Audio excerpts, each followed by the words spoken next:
الباقة خلصت وحاسس إن الدنيا اسودت في وشك ومش عارف تعمل إيه في يومك. زمان ما كانش فيه راوتر ولا واي فاي، بس كان فيه حياة حقيقية ما بتفصلش شحن. اركب معايا آلة الزمن وتعالى نرجع لسنة 1960.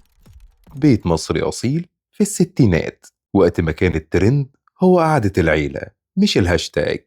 أول ما هتدخل هتحس بالروقان، مفيش مسجات تقطع كلامك ولا تيك توك يسرق وقتك. الناس كانت بتسمع بعض بجد، التسلية كانت حكايات الجد واللعب في الشارع وقراية الكتب بتفتح المدارك. ما كانش فيه باقة بتخلص، كان فيه خيال ما بيخلصش. زي ما قال الكاتب الكبير أنيس منصور في مقالاته مواقف: إننا بنعيش في عصر الأزرار التي تفتح لنا كل شيء، ولكنها تغلق في وجوهنا أبواب البشر. زمان الواتساب كان جوابات مكتوبة بخط الإيد، والناس كانت بتستنى الرد بالأيام والأسابيع، بس الكلمة كان ليها وزن وقيمة.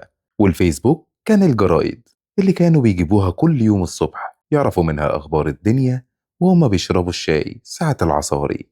بس رجعنا لزماننا تاني، والنت رجع والوقت هو اللي بيضيع.